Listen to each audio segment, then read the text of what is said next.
You're always the one reaching out, you're always the one starting conversations. And no matter how polite or warm she is, she never initiates. At first, you tell yourself it doesn't matter. Maybe she's shy, maybe she's busy, maybe she just isn't the type. But over time, a question starts forming in your mind.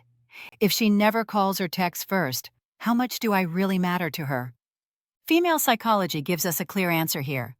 Initiation is not about phones or messages. It's about emotional investment. And investment always reveals itself through effort. Now here's where most men go wrong. They try harder, they text more, they explain themselves, they send longer messages, they check in just to see how she's doing. And without realizing it, they teach her something dangerous. That she doesn't have to initiate, because you always will. This isn't about blame, it's about dynamics. When one person always initiates, the emotional balance tilts and attraction quietly weakens. So if she never calls or texts you first, here's the first thing you must do. You stop filling the silence. Not in anger, not as a tactic, not to prove a point. You stop because silence is information. Silence shows you how comfortable she is without initiating. And it shows her what access feels like when it's no longer guaranteed. Many men fear this step. They think, if I don't text her, we'll lose contact. But here's the psychological truth. If the connection only exists because you keep it alive, then it isn't a connection. It's maintenance. Female psychology is very sensitive to emotional structure. When you pull back calmly, the structure changes, and change creates awareness. Now, pulling back doesn't mean disappearing forever. It means slowing down. You stop being instantly available. You stop checking in out of habit. You stop initiating just to feel connected. And something subtle begins to happen. At first, she feels normal, because she's used to you reaching out. Then she notices the gap, and that gap creates contrast. Contrast is powerful. Without your constant presence, she starts feeling the emotional difference. Not because she misses texts, but because she misses how she felt when attention was consistent. This is where many men make a second mistake. When she finally does reach out, they explode with energy.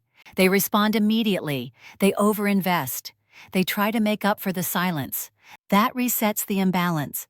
Instead, when she reaches out, you respond calmly. Warm, grounded, but not rushed. You mirror her level of effort, not exceed it. Female psychology responds strongly to mirroring. It feels safe, it feels equal, and equality restores attraction. Another important step is this. You stop trying to be emotionally impressive. You don't send deep messages hoping she'll open up. You don't perform intelligence or humor. You don't try to earn initiation.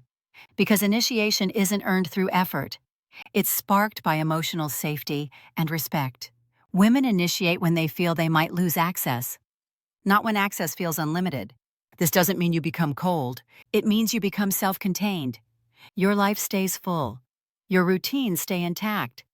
Your identity doesn't wait for her phone to light up. And that independence changes how she sees you. Men often ask, but what if she never texts first even after that? Then you have clarity. Because a woman who never initiates, even when space exists, is telling you something important. She enjoys the attention, but she isn't emotionally invested enough to pursue, and knowing that early saves you from long-term confusion. Female psychology is simple in this area. Interest moves people. Comfort keeps them still. If she's comfortable letting you do all the reaching, she's not afraid of losing you. Your job isn't to force interest, it's to observe behavior without emotional distortion. Another key principle here is restraint. You don't announce that you're pulling back. You don't say, I'm always the one texting. You don't ask for reassurance. Those conversations rarely create desire. They create pressure. Instead, you let behavior speak. If she values you, she'll adjust naturally. If she doesn't, she'll stay passive. Either way, you win clarity. Now let's talk about timing. When you do initiate, make it intentional. Not daily, not predictable, not emotionally driven. Intentional initiation feels different. It carries weight. And weight builds respect. Over time, many women begin to initiate once the dynamic shifts. Not because they were manipulated, but because emotional balance returned. And if she still doesn't, then you stop trying to turn potential into reality. You stop investing in a connection that doesn't meet you halfway, not with resentment, with maturity. Female psychology respects self-selection. When a man chooses himself instead of chasing attention, he becomes emotionally stable, and stability is attractive. This is the part many men miss. The goal isn't to make her text first. The goal is to never need to wonder why she doesn't. When you act grounded, your standards become visible, and people either rise to meet them or fade out. Both outcomes protect you. So if she never calls or texts you first, don't argue with reality. Don't explain yourself into exhaustion. Slow down. Pull back calmly. Match effort. Observe behavior.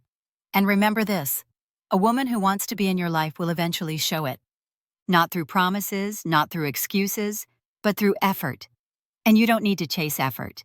You only need to stop overgiving where it isn't returned. That's how you handle it. That's how you keep your dignity. And that's how you avoid investing in silence.